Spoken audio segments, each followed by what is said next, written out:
Avec les congés payés de 1936, la France redécouvre son littoral et l'arrière-pays. Près de 4000 km de côtes sauvages ou de sable blanc. Une France d'une grande beauté qui attire de plus en plus de touristes, tant français qu'étrangers. L'été, pendant les grandes vacances, les communes littorales doublent leur population. Il faut dire que la Côte d'Azur a tous les atouts pour séduire. Mais la French Riviera n'est pas la seule dans ce cas. En près d'un siècle, toutes les côtes françaises ont changé de visage et de paysage avec la construction d'hôtels ou de maisons secondaires. 272 habitants au kilomètre carré, une densité humaine supérieure à la moyenne nationale. Malgré les efforts du Conservatoire du littoral, l'urbanisation se poursuit. Pour jouir de cette nature, les Français ont construit un peu n'importe où, et parfois dans des zones vulnérables.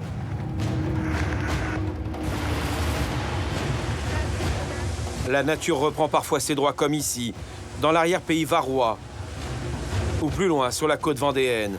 Des fléaux qui se multiplient ces dernières années, mais la France oublie vite. Trop vite peut-être.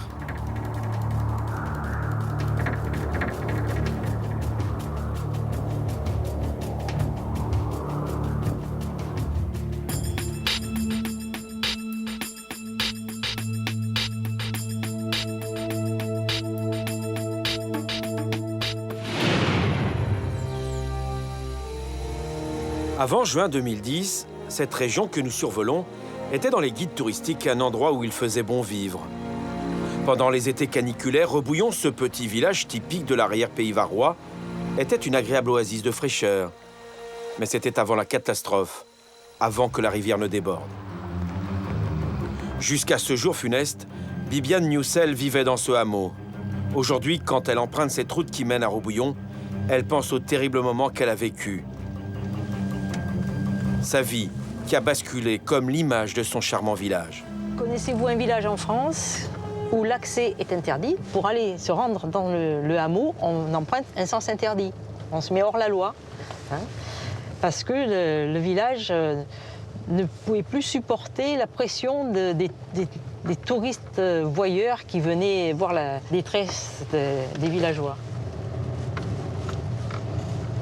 Les rares touristes braquent désormais leurs appareils photos sur les vestiges du village.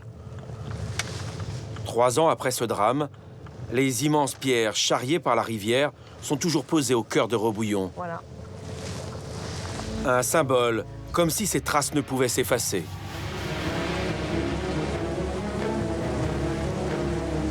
Le 15 juin 2010, une pluie torrentielle s'abat sur la région. En moins d'1 heure, la rivière sort de son lit. Une vague de 2 mètres engloutit le village. La rivière emporte 3 personnes, elle arrache tout sur son passage. Des voitures, des maisons, ou encore ce pont, sont emportés par la rivière Nartuby.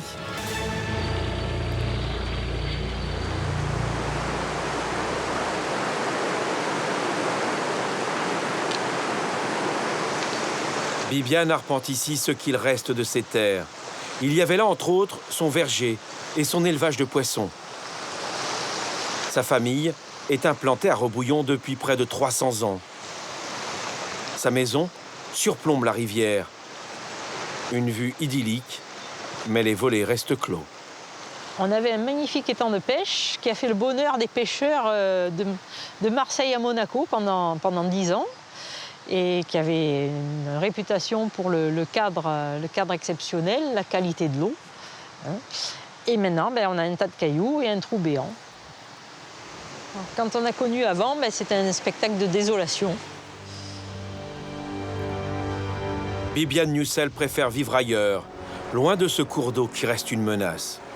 Il y a 3 ans, les autorités ont promis des travaux d'urgence pour sécuriser le village.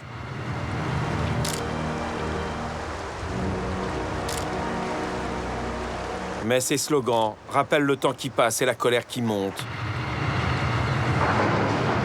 Ce matin, une surprise attend pourtant Bibiane. Les pelleteuses et les bulldozers entrent en action. Les travaux sur la rivière commencent enfin. Ici, ce ne sont pas des touristes, mais des villageois qui regardent et prennent des photos. Au printemps, ça va changer d'allure. Ils n'y croyaient plus. Bibiane filme également ce moment. Depuis le drame, elle est la porte-parole des sinistrés de Rebouillon. Là, ils vont donc faire en pente douce pour que plus tard, si un jour il y a une crue, ça puisse passer sur le talus. Et un nouveau gué va être mis en place, un gué submersible. Donc même s'il passe un arbre, il ne devrait pas se mettre en travers et pas bloquer. Et s'il y a trop d'eau, ça passera dessus. Rebouillon, en provençal, là où les eaux bouillonnent. Un nom qui porte en lui une menace, celle de la rivière. En première ligne, la maison de Philippe Blanc. Depuis sa terrasse, il surplombe la Nartubie. Quand dans les collines l'orage gronde, il surveille ses capteurs. Température, vitesse du vent. Le thermomètre, bon, l'anémomètre. Et niveau des pluies. Celui-là, c'est le pluviomètre qui, lui, est relié directement à l'ordinateur. Un système D qui lui permet de suivre en temps réel la situation météo.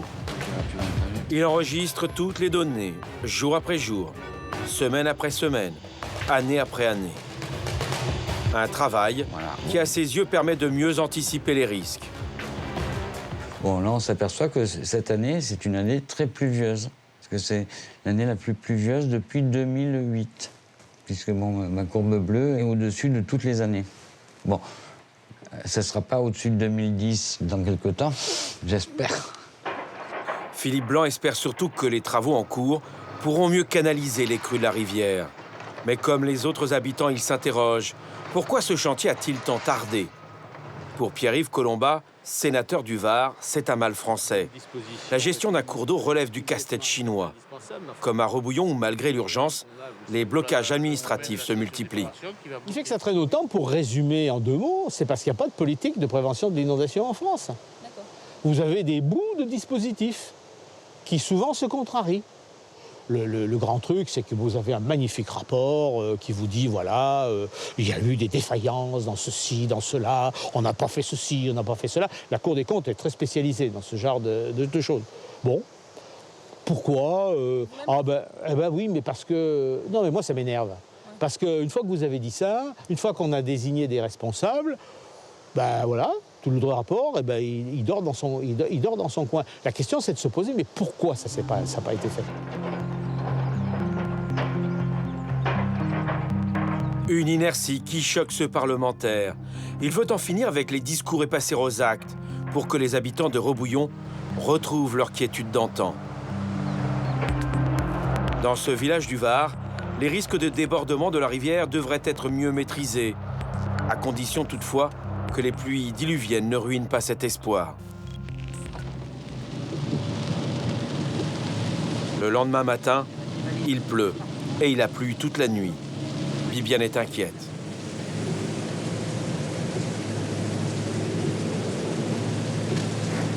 Il vient de me dire que depuis minuit, il a fait 55 mm. Rajouté aux 50 mm d'hier, on est donc à 105 mm. Et la rivière commence à monter considérablement. Donc ça réveille des mauvais souvenirs. Et tout le monde quand même, les gens sont inquiets, stressés. Et dès qu'il pleut comme ça, on a peur. Peur que les travaux sitôt commencés ne soient arrêtés. Peur qu'ils ne soient pas assez efficaces pour empêcher la rivière de déborder à nouveau. Bibiane filme encore et toujours. Un journal de bord pour rappeler aux générations futures que Rebouillon, cette oasis de fraîcheur, restera un village vulnérable. Ce jour-là, le chantier de la rivière a été touché. Suspendu, il reprendra d'ici à quelques jours. Mais quand sera-t-il à la prochaine pluie torrentielle? Pour Bibiane Newcel, les questions demeurent. Comment arrêter ces rivières si tranquilles qui peuvent très vite se transformer en torrents dévastateurs?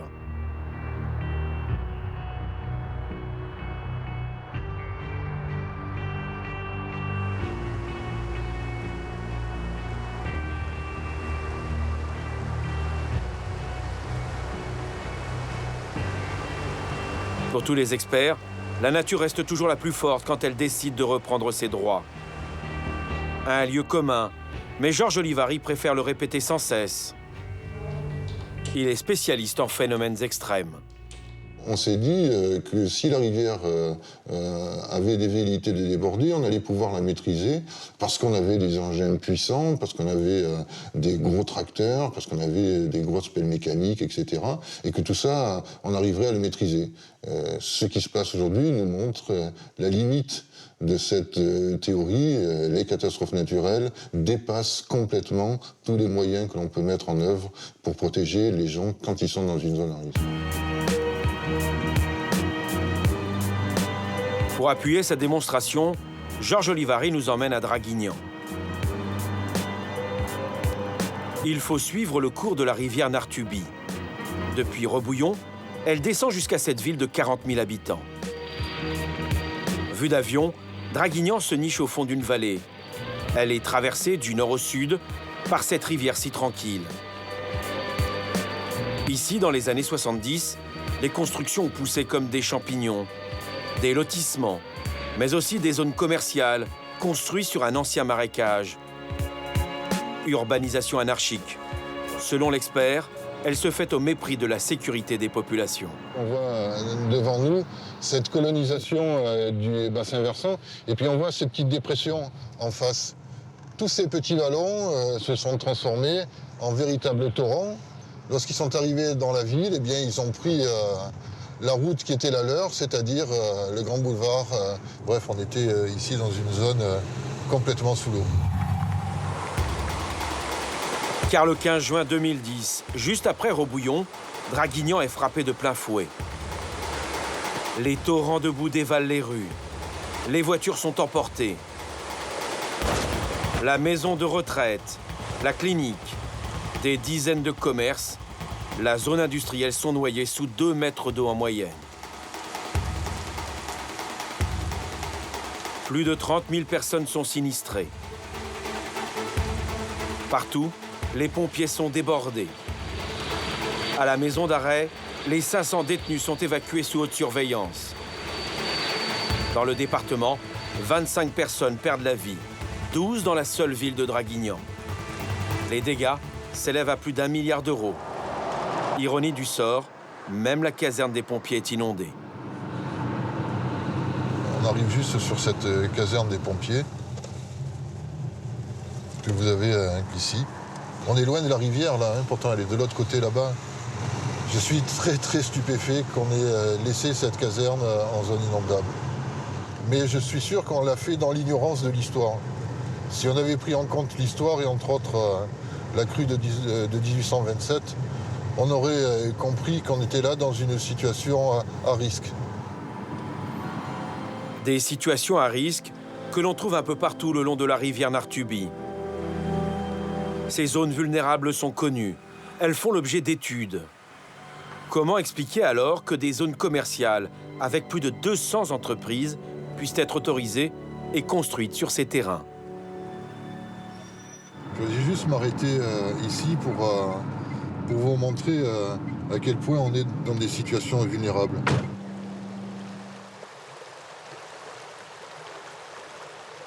L'eau, elle peut monter très vite et puis surtout, on a une hauteur de berge qui est relativement faible. Quand on sait les hauteurs qu'il y a eu à Draguignan, on voit la berge en haut, en face, qui est beaucoup plus haute. Et donc, l'eau aura tendance à déborder. Et quand je me mets au bord de la rivière à l'heure actuelle, eh bien, j'ai moins de 2 mètres de niveau. Et donc, c'est clair que cette eau va s'écouler ici si on a une crue. Après, comment va résister cette berge, comment va résister le parking, mais surtout comment le bâtiment qui est là derrière, lui, va pouvoir supporter cette vague qui va arriver et qui se dirige sur lui. Quoi qu'on fasse, la rivière utilisera un jour ou l'autre cet espace comme elle a utilisé en juin 2010 et comme elle réutilisera sûrement. C'est ce caractère inéluctable, cette importance de la crue, c'est tout ça qu'il faut faire comprendre aux gens. Que faire alors? Aujourd'hui, le centre pénitentiaire est vide. Les détenus ont été transférés vers d'autres prisons. Draguignan a très vite pansé ses plaies. Mais la ville réfléchit encore au meilleur remède à long terme pour protéger ses habitants. La nature est difficilement domptable, à preuve ici, dans le quartier du Plan. Les autorités ont tenté de maîtriser les crues de la rivière Nartuby. Une digue qui s'est révélée inefficace. Pire, elle a accéléré le phénomène. Donc tout est bien protégé, voilà. Tout est bien protégé, c'est-à-dire que tout le débit reste dans la rivière, toute son énergie. Et puis quand elle vient frapper, comme elle vient frapper ici, eh bien voilà, le dégât, tout explose. C'était pourtant des choses qui paraissaient solides à tout le monde, ces blocs. Et donc ces enrochements-là sont véritablement des enrochements qui ne tiennent pas le choc sur les phénomènes majeurs. Là aussi, il faut être très très clair. On nous dit le génie biologique et le génie civil, dans les phénomènes majeurs, il n'y a aucun qui fonctionne. Avec un tel diagnostic, la seule protection, selon lui, serait de construire l'équivalent de la muraille de Chine. De manière plus pragmatique, il faut lancer, dit-il, une grande campagne de sensibilisation. Il y a là un véritable travail à faire avec la population. Moi, je préfère dire aux gens, attention, et on va travailler ensemble pour diminuer votre vulnérabilité, plutôt que de leur dire, non, non, vous êtes protégés, et puis de se retrouver dans les situations qu'on a vécues. Il y a urgence. Aujourd'hui, dans le Var, plus de 200 000 personnes vivent dans des zones inondables. La Côte d'Azur reste un petit paradis, mais la nature disparaît au profit de constructions en béton. Pourtant, l'État peut changer cette spirale infernale. L'exemple le plus révélateur se trouve ici, sur le littoral. Depuis 1997, année où les autorités ont mis en place le parc naturel de l'Estérel, il n'y a eu aucune nouvelle construction. Depuis la mer, la frontière est visible et parfaitement respectée. Si l'État a pu interdire ce bétonnage de la côte, pourquoi ne parvient-il pas à stopper les constructions en zone inondable? Pour le préfet du Var, il faut juste faire appliquer la loi, strictement. Donc, la première des priorités, c'est un contrôle de légalité extrêmement strict sur les élus qui auraient encore tendance, pour certains, à générer des habitations ou des autorisations d'urbanisme dans des zones inondables. Je dois dire que, effectivement, la plupart d'entre eux sont tout à fait dans la légalité. Certains d'entre eux se sont manifestés par une appréhension plus lointaine de la légalité. Ils se sont exposés soit aux sanctions du tribunal administratif, c'est déjà intervenu, soit, dans certains cas, on est allé jusqu'à prescrire les destructions des habitats qui ont été ainsi générés. Pour de nombreuses associations locales, l'État ne va pas assez loin. Il réagit, mais souvent trop tard. Josette Feiss fait partie de ces passionnariats qui veulent que l'État intervienne plus fermement. Elle multiplie les kilomètres, se bat sur tous les fronts.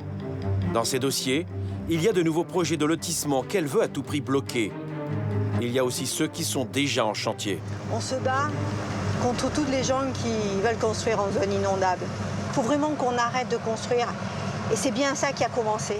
Et si la population vraiment se mobilise, eh bien les élus ne pourront plus faire autrement que d'arrêter de construire et d'arrêter de donner ces permis en zone inondable. Et au préfet de dire stop, on arrête maintenant, on fait table rase et on ne construit plus dans des zones à risque. Et aussi bien inondables que incendies, que effondrement de terrain. Je veux dire, il faut arrêter. La nature est plus forte que nous. Et c'est elle qui a toujours le dernier mot. Voilà. Cette bataille, Josette Feiss la mène de conserve avec Christine Vatel. Depuis 1999, dans leur département, ce sont plus de 80 associations qui les accompagnent.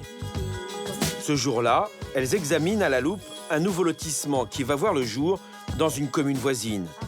Il s'agit de la ville balnéaire du Pradet. L'endroit choisi par les promoteurs est dans une zone vulnérable. Le panneau à l'entrée montre déjà que la zone est à risque. La route qui mène aux futures résidences est fermée 2 à 3 fois par an pour cause d'inondation. Ce matin, leur crainte était prémonitoire. Regarde à gauche, regarde ça. 4 jours de pluie, voilà ce que ça donne. Ça déborde, regardez. Regardez là-bas. Voilà. C'est la folie, là. Elles n'en croient pas leurs yeux. Un cauchemar pour Josette et Christine. Comment peut-on accepter de délivrer un permis de construire dans une telle zone? Nous sommes au beau milieu d'un marécage. Juste après la pépinière, on est dans la zone... Depuis 2008, la mairie veut transformer ces terrains en quartier moderne et bétonné.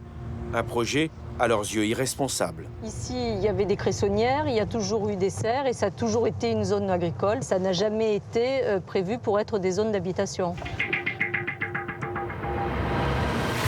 Dans les années 50, la ville du Pradet compte 5000 habitants. Aujourd'hui, 11 000. Et la population continue d'augmenter. Face aux demandes, le maire cherche encore et toujours de nouveaux terrains à bâtir. Cette fois-ci, ce sera le quartier de la Grenouille qui va changer radicalement. Ce marécage va accueillir 800 logements et un collège. Josette et Christine trouvent que la mairie dépasse les bornes. On voit bien toute la zone, elle est inondée. Et pourtant, on n'a pas eu de pluie torrentielle ces derniers jours. Ça, c'est quelques jours de pluie normale, on va dire. Donc là, les terrains, ils sont tous comme ça jusqu'au bout. Et on veut construire quand même, et on veut faire un projet de cette ampleur. Ça nous semble un peu aberrant. On ne comprend pas. Je vais vous dire, aujourd'hui, on ne comprend pas. On ne sait pas pourquoi. On s'acharne à vouloir urbaniser ce secteur. Aujourd'hui, dans le Var, c'est difficile de construire. On ne trouve plus de terrain à construire. Mais je veux dire, quand on ne peut plus construire, il faut savoir dire non. Il faut savoir dire stop. Au Pradet, l'eau et les dangers qu'elle représente ne font absolument pas peur à son maire. À l'écouter, il n'a pas l'intention de dire stop. Tout le terrain qui est concerné par la construction, que ce soit ici ou cette partie-là, est en zone blanche. Donc n'est pas en zone inondable. Selon les textes en vigueur, une zone blanche est une zone constructible. Pourtant ici, les experts disent le contraire. C'est selon eux une zone à haut risque. La preuve sur cette carte. En bleu, les zones inondables. En vert, des marécages classés zones non constructibles. En orange, le sol est poreux. Les risques d'effondrement sont réels. Et pourtant, c'est dans cette zone délimitée ici en rouge que le maire veut construire un lotissement et un collège. Le Conseil général enfonce le clou et signale son inquiétude dans cette lettre adressée au maire en février 2012. Vous ne pouvez ignorer les dangers encourus dans cette zone en cas de forte précipitation. Ce serait plus simple finalement de retirer le projet. Non. Alors, je vais vous dire non, c'est pas plus simple. Bon, pourquoi? Parce que d'une part, nous avons quand même un territoire qui nécessite d'avoir une augmentation de la population. Deuxièmement, ce n'est pas le Conseil général qui veut que l'on retire le projet. C'est d'une part la préfecture qui nous dit, non pas de retirer le projet, mais de prendre en compte certaines caractéristiques. Nous insistons, nous lui montrons la carte qui fait la synthèse des risques liés à l'implantation de logements dans ce quartier de la Grenouille. Tout à fait. Ah oui, mais ça ne m'effraie pas du tout. C'est justement, je vous dis, la richesse de ce projet, c'est que nous avons essayé de prendre l'ensemble des contraintes et faire en sorte que l'on puisse s'installer là où on pouvait s'installer. Et zone humide ne veut pas dire zone inondable, puisque zone inondable, c'est là où il y a de l'eau. Zone humide, il n'y a pas forcément de l'eau. Par contre, il y a une typologie de terre et d'espèces au niveau de la flore qui fait que c'est identifié zone humide. Ces zones humides sont gorgées d'eau. Elles sont plus sensibles aux inondations. La preuve, sur cette photo prise en 1978, ce quartier, situé à côté de la Grenouille, est sous les eaux. Pour Josette Feiss et Christine Vatel, le maire a effacé ce drame de sa mémoire. Il est impossible d'imaginer aujourd'hui un projet viable sur ce terrain. Pour elle, il doit faire machine arrière. On a déposé une requête. Aujourd'hui, écoutez, on attend le résultat du tribunal. Et je veux dire, ça aboutira pas, on ne sait pas. On ne sait pas, parce que jusqu'à présent, donc la volonté de la municipalité, ce n'est pas d'arrêter le projet. Sur ce dossier, la préfecture est sur la même longueur d'onde. Dans cette lettre, le préfet indique qu'il a saisi le tribunal administratif de Toulon par requête du 27 juin 2012 en vue de son annulation. Pour être plus clair, il veut stopper le projet du maire du Pradé. Bien évidemment, ces contentieux sont extrêmement longs, extrêmement lourds. Je rappelle que dans ce département, il y a devant le tribunal administratif de Toulon 1700 recours par an contre les actes d'urbanisme, notamment au titre des constructions dans des zones non constructibles, dont certaines sont exposées aux inondations. Au lendemain des inondations dramatiques de Draguignan, le président de l'époque, Nicolas Sarkozy, avait tapé du poing sur la table. Nous n'autoriserons aucune construction en zone dangereuse. Il n'y aura pas d'exception. Je comprends les souffrances, je comprends les problèmes de commodité, mais c'est un problème de vie ou de mort. Une déclaration sans lendemain. Dans le Var, malgré les dangers, les projets immobiliers continuent de sortir de terre. Au Pradé, Christine Vatel nous emmène à quelques centaines de mètres du quartier de la Grenouille. Le 26 octobre 2012, après de fortes pluies, cette résidence en construction est noyée sous les eaux. Le terrain est instable. Preuve qu'il faut être de plus en plus vigilant. Avec les changements climatiques, la situation risque de s'aggraver. Bon ben voilà, Josette, ici on se retrouve Voilà. devant la nouvelle copropriété qui vient de se construire. D'accord. Et le 26 octobre, nous avons constaté que le garage a été inondé, il y avait 1,40 m d'eau. Oui, la fameuse photo que tu m'avais... Voilà, celle-ci. Ah ok, là, d'accord. Un nouveau dossier, avec des photos qui prouvent que le lotissement est très vulnérable.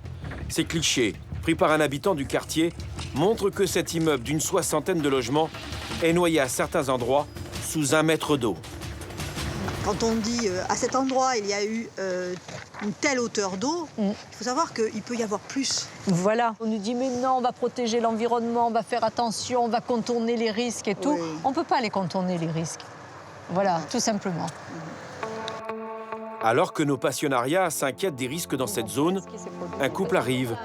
Il vient d'acheter un appartement dans cet immeuble. Bon, bah alors vous allez avoir peur quand vous allez voir les photos, hein.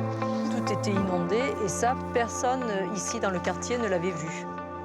Quand on a vu ça, on s'est dit, voilà, non. Il tombe des nues. Voilà, regardez les torrents d'eau. Ben nous, on est carrément ici. Et vous êtes là. Au point le plus bas, d'ailleurs. Voilà. Au point le plus bas. Et ben voilà. Et ben c'est monté jusqu'à 1,20 m. La mairie a aujourd'hui dit, ce n'est pas une zone inondable. Mais l'inondation, elle, est bien réelle. Ni le maire, ni le promoteur ne les ont informés que leur appartement avait été inondé.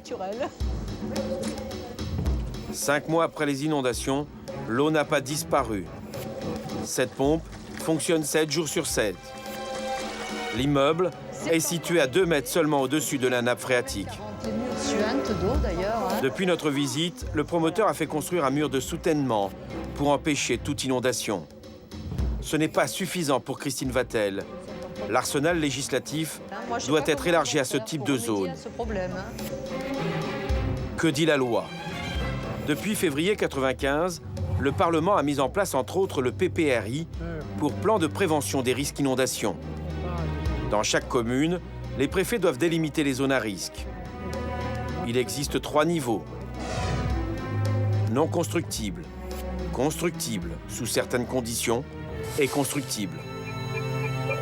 Une loi de bon sens pour éviter des drames. Pour Corinne Lepage, députée européenne et ancienne ministre de l'écologie, les maires font ce qu'ils veulent. Je vais vous dire une chose, tant qu'il n'y aura pas, ce que je vais dire ne me fera pas des amis, mais c'est pas grave parce que j'y suis habituée, mais tant qu'il n'y aura pas eu 1 ou 2 condamnations correctionnelles sérieuses pour des cas de ce genre, ça continuera. Pour des maires qui ont construit dans des zones inondables. Qui ont donné un permis de construire dans une zone inondable en toute connaissance de cause. Il faut qu'il y ait des condamnations pour vous. Ah oui, je pense que oui. Je pense que c'est la seule chose qui pourra faire reculer. C'est-à-dire qu'il y a un risque personnel pour celui qui signe. Corinne Lepage ne mâche pas ses mots, et pour cause. Elle est aussi l'avocate de plusieurs sinistrés, à Draguignan ou encore en Vendée. Dans les 2 cas, Elle dénonce ces maires qui ont délivré des permis de construire dans des zones inondables.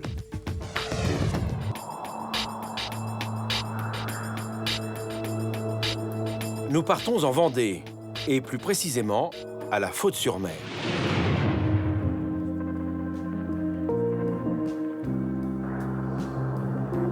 Cette presqu'île est coincée entre l'océan Atlantique d'un côté et l'estuaire du Lay de l'autre. Ici, terre et mer se confondent, des terres qui, depuis le XIe siècle, ont été gagnées sur la mer.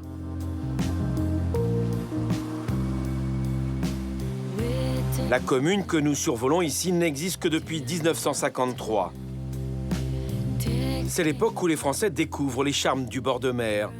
La Faute-sur-Mer se trouve juste en face de l'île de Ré. Des maisons typiquement vendéennes sont construites tout au long de la rivière. Elles sont protégées par une digue.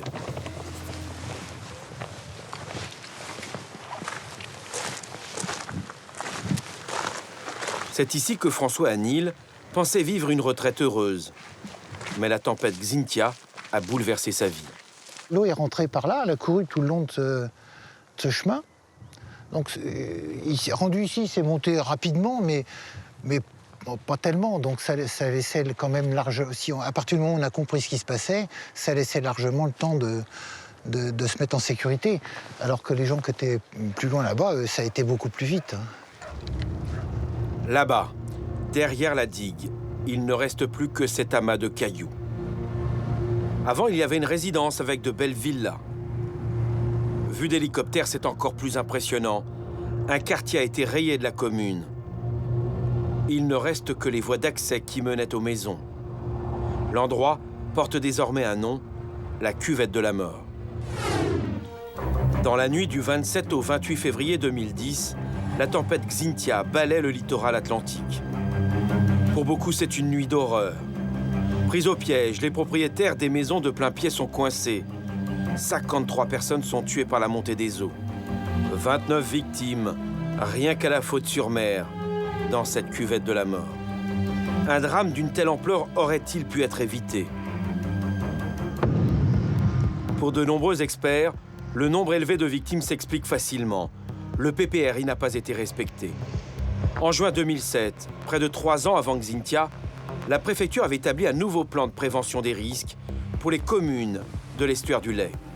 En rouge, toutes les parcelles situées en zone inondable. Impossible de construire la moindre maison et encore moins une résidence. Et pourtant, dans cette zone, indiquée ici en orange, le maire de la Faute-sur-Mer a bien délivré des permis de construire pour de nouveaux lotissements. Cet endroit deviendra plus tard la cuvette de la mort.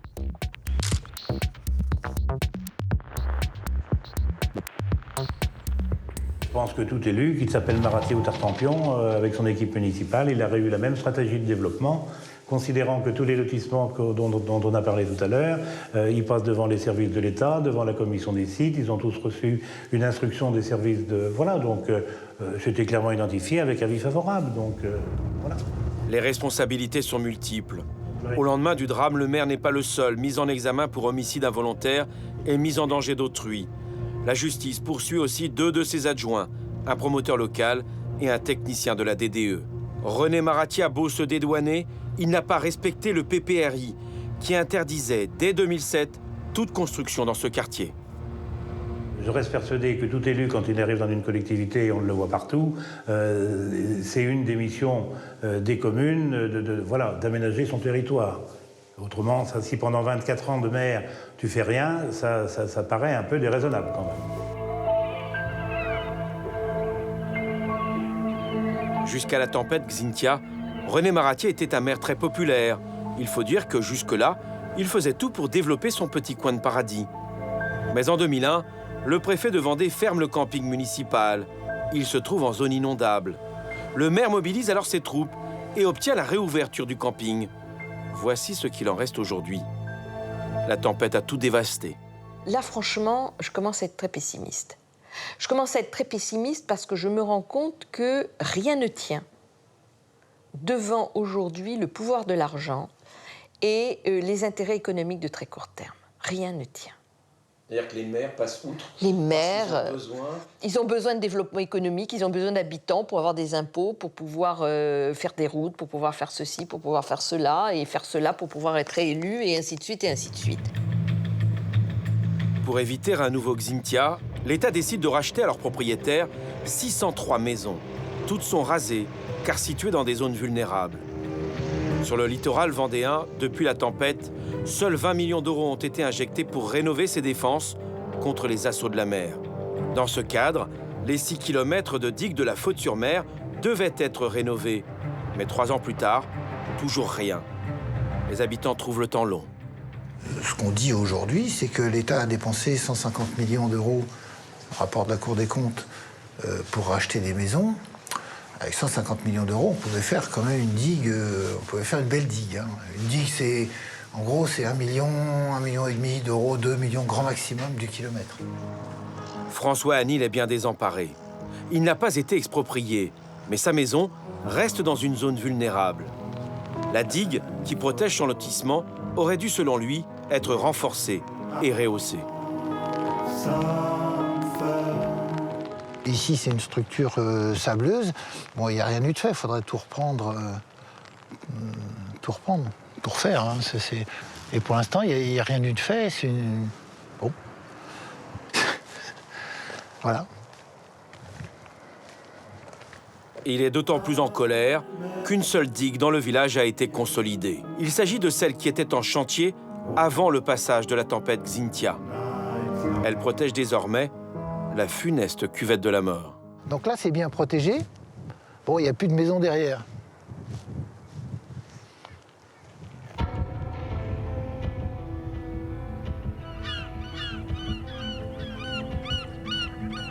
En fait, dans cette zone, un seul nouveau chantier a vraiment démarré.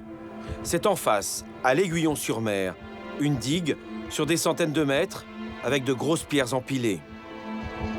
Elle protégera en priorité une route et des terres agricoles.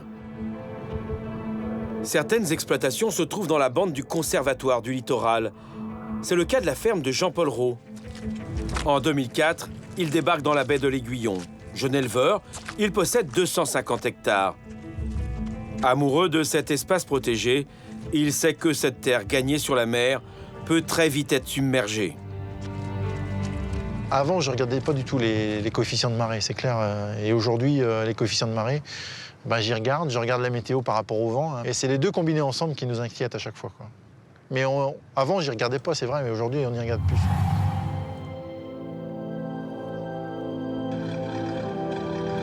Lors du passage de la tempête Xynthia, il perd 600 moutons, des veaux, tout son cheptel ou presque.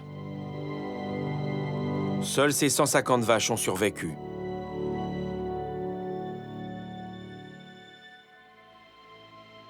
Quand je suis arrivé dans ce bâtiment, il y avait de l'eau, j'avais de l'eau jusqu'à la taille.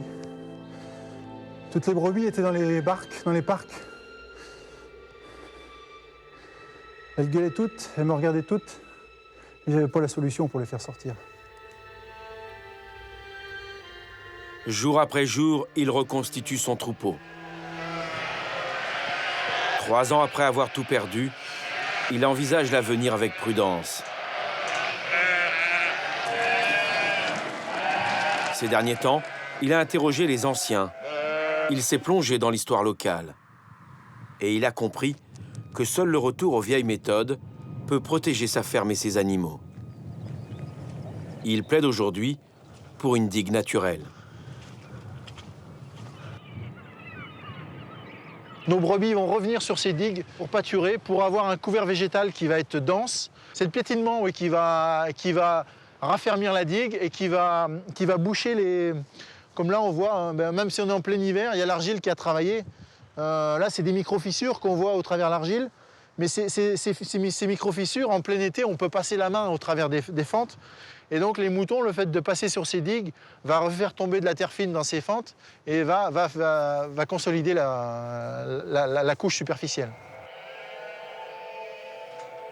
Une telle solution sera-t-elle suffisante pour protéger ces terres et ces bêtes? Jean-Paul Rau ne se fait pas trop d'illusions. Est-ce qu'on est franchement en sécurité dans notre zone? c'est vrai que je commence à réfléchir à un éventuel après au cas où il y aurait un deuxième sinistre. Même si c'était exceptionnel, l'exceptionnel, dans combien de temps il peut revenir et j'ai encore 20 ans de carrière derrière moi, donc il faut quand même s'y prémunir, quoi. L'éleveur craint que cette tempête ne se reproduise encore. Il le sait, celle de 2010 n'avait rien d'exceptionnel. La preuve, quand on interroge la mémoire locale, on se rend compte que la région a connu par le passé d'autres événements de ce type. C'est à l'île de Ré, juste en face de la Faute-sur-Mer, que nous avons rendez-vous avec un historien. Ici, aux archives de l'île de Ré, Jacques Boucard, avec l'aide de l'archiviste, remonte le temps. Ils ont pu retrouver tous les événements équivalents à la dernière tempête de 2010. Les digues de Loie ayant été rompues sur plusieurs points, des secours furent demandés à Saint-Martin. 1838, submersion. Les fortes marées du 24 février et jour suivant, favorisées par un grand vent, ont submergé plusieurs parties de l'île. On a des submersions qui se sont produites 2-3 mois après une première. 1940-1941. On peut avoir des périodes qui sont beaucoup plus longues. Par exemple, 1957, on a une submersion. Et après 1957, il faudra attendre 1999 pour qu'il y ait une petite submersion. Et puis surtout 2010, quoi.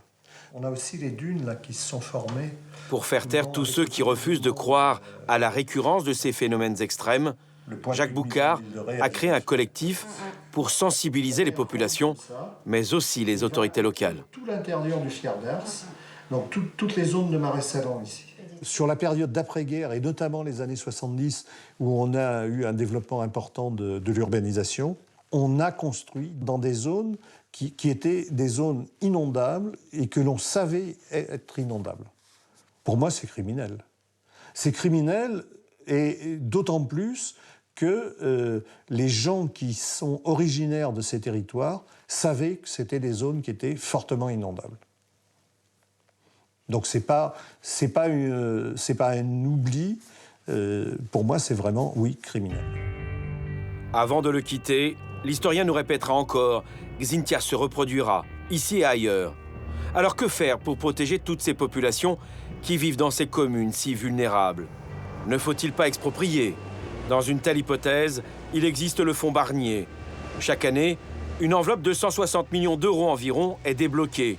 Ce budget permet à l'État d'acquérir les maisons situées dans les zones les plus dangereuses, à l'amiable ou par procédure d'expropriation. Actuellement, on vous dit, bah oui, mais là où c'est inondable, eh ben, il ne faut pas habiter. Ouais. Oui, mais il y a quand même la moitié des communes en France, 19 000, qui sont inondables. Et puis c'est très bizarre. Les gens ont pris l'habitude historiquement de s'installer, vous vous rendez compte, auprès des rivières. On va tous les déménager?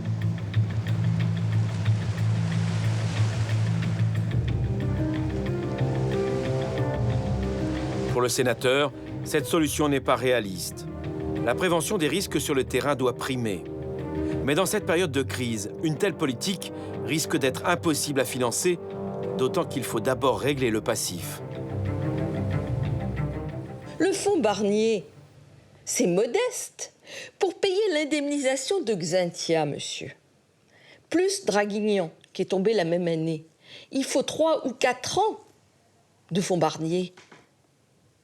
Ça veut dire qu'il n'y a pas d'argent. Non. Donc il y aura d'autres drames. Ça peut arriver, malheureusement, oui. Bien sûr, oui. Oui, c'est vrai.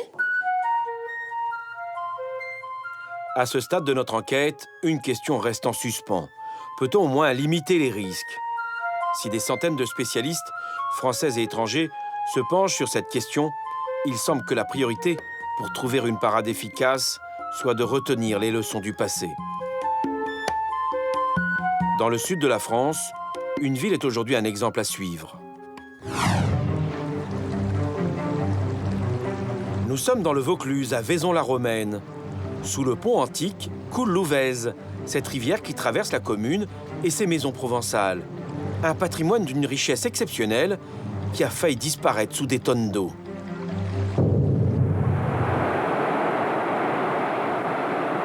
Nous sommes le 22 septembre 92.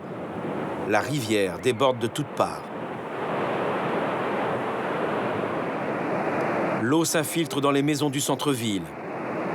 Partout, les dégâts sont considérables. Oh là là, regarde, ça s'est écroulé. Ça s'est écroulé, regardez. Dans cette tragédie, 47 personnes périssent ici et dans le reste du département.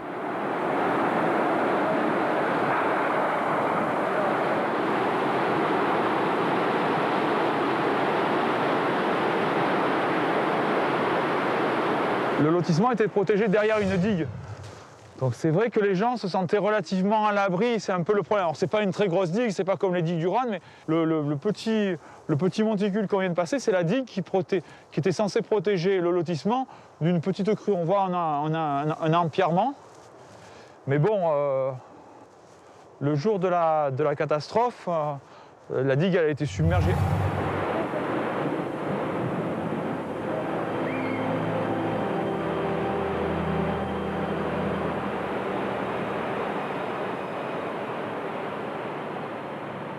Donc avant 92, dans toute cette partie-là, il y avait un lotissement, donc des habitations. À peu près dans cet ensemble-là, c'est une 50aine d'habitations. Et puis plus à l'aval, donc plus dans cette direction, il y avait un supermarché et puis quelques commerces autour du supermarché. Pierre Meffre avait 26 ans au moment de cette catastrophe. Aujourd'hui, à la tête de la mairie, il mène une politique sans concession sur l'urbanisation de sa commune. Pas un seul permis de construire n'est délivré dans les quartiers inondables.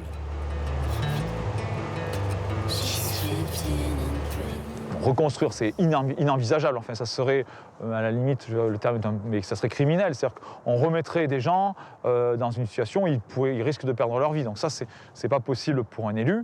Et puis même dans 100 ans, il faut qu'on se souvienne de ce qui s'est passé à Vaison-la-Romaine pour éviter justement, si on perdait le lieu de mémoire ici, on prendrait le risque de remettre de l'habitat quelque part, puisqu'on ne se souviendrait plus de ce qui s'est passé. Et puis, bon, à Vaison, il y a quand même beaucoup de gens qui ont connu la catastrophe, donc qui ont perdu un proche. Donc, par respect pour eux, il faut que ça reste un lieu de mémoire. Dans le quartier le plus touché par la crue, la ville a mis en place un parcours de santé avec une aire de jeu pour les enfants. D'autres aménagements ont été réalisés, comme l'élargissement du lit de la rivière. L'arsenal préventif est plus large encore, avec un plan communal de sauvegarde. C'est un plan d'urgence qui doit être activé en cas de crue. Le cahier des charges est très précis. À chaque hauteur de crue correspond un scénario de crise. Tout est prévu. Exercice grandeur réelle au QG de la mairie. On a pris un abonnement avec une société et donc un système d'appel automatique qui va nous permettre de diffuser un premier message par téléphone à toutes les habitations qui sont situées en zone inondable. De manière à... Donc le message, c'est un message que j'ai enregistré moi-même. Bonjour, c'est Pierre Meffre, votre maire qui vous parle. Bonjour, c'est Pierre Meffre, votre maire qui vous parle. L'Ouvèze est en crue. Et au vu de la situation, je vous demande d'évacuer votre habitation et de vous diriger vers les gymnases de la ville. Voilà ce qui se passe dès que le message est diffusé. Grâce à un logiciel dédié, tous les habitants sont prévenus. Les écoles de Vaison-la-Romaine sont impliquées dans cet exercice. Nous sommes à l'école maternelle Jules Ferry. Elle se trouve juste au-dessus de la rivière. La directrice explique d'abord la situation. Alors les pompiers viennent de rappeler, nous sommes donc en alerte. L'eau a atteint 1,50 m, donc nous allons être évacués. Donc pour l'instant on reste dans la classe, les pompiers viendront toquer à la porte quand ça sera notre tour. Les équipes de la police municipale et les pompiers retrouvent les enfants. Tout doit se passer dans le calme. Bonjour. Bonjour les enfants. On va procéder à l'évacuation. On va aller prendre le bus, les enfants. Voilà. Vous mettez bien vos manteaux parce qu'il fait très très froid. Voilà, mets bien ta veste. Non, il ne faut pas avoir peur. Voilà. Vous allez voir, c'est un exercice. Vous allez prendre le bus, vous allez aller dans une grande salle. Vous allez voir, c'est très sympathique. C'est bon? Allez les enfants, on avance. 2 fois par an, les enfants de Vaison-la-Romaine font cet exercice de simulation. Ils sont habitués. Ils sont emmenés ici dans le gymnase qui est à l'abri et en hauteur. Qui s'habituent et qui puissent connaître les risques et surtout qu'ils aient le réflexe de savoir quoi faire et qu'il n'y ait pas d'affolement et que ça se passe en toute tranquillité. Mais les petits s'adaptent très facilement. Bon, là, il y a eu quelques pleurs, mais ça se règle très vite et très bien. Cet exercice a aussi pour objectif de sensibiliser et d'ancrer chez ces enfants, dès le plus jeune âge, la culture du risque. Tout avait été calculé avant pour leur permettre de faire l'exercice tel qu'un jeu et qu'ils s'habituent à cela. Et si on doit le refaire dans des conditions réelles, il n'y a pas d'appréhension. La catastrophe de Vaison-la-Romaine a été un électrochoc. C'est après ce drame que les plans de prévention des risques inondations ont été mis en place en France. Un premier pas, mais qui s'avère insuffisant. À Vaison-la-Romaine, le maire sait qu'il ne peut pas faire de miracle, juste limiter les risques. Il y a beaucoup d'activités humaines en France situées dans des zones inondables. Elles sont appelées à rester en zone inondable. Donc il faut plutôt apprendre à vivre avec le risque que de se dire on ne peut pas mettre tout le monde à l'abri. En tout cas, on peut pas il n'y a pas d'aménagement possible pour retenir l'eau et on ne peut pas démolir les maisons et les reconstruire ailleurs. C'est des choses que le pays ne peut pas le faire. Donc c'est vrai on est un peu... c'est compliqué. Voilà. Pour nous, quelque part, c'est plus simple, parce que nous, on a 92. Si Vaison-la-Romaine a eu 92, d'autres villes pourraient connaître ces crues exceptionnelles. Quand on regarde les chiffres, c'est flagrant. 19 000 communes sont concernées, soit 1 sur 2. Au total, c'est plus de 18 millions de personnes qui sont exposées aux crues ou au risque de submersion. Pour tous les experts rencontrés lors de notre enquête, il ne fait aucun doute que la France doit composer avec cette épée de Damoclès. Mais elle doit surtout se souvenir. Aucun élu ne pourra plus dire « on ne savait pas ».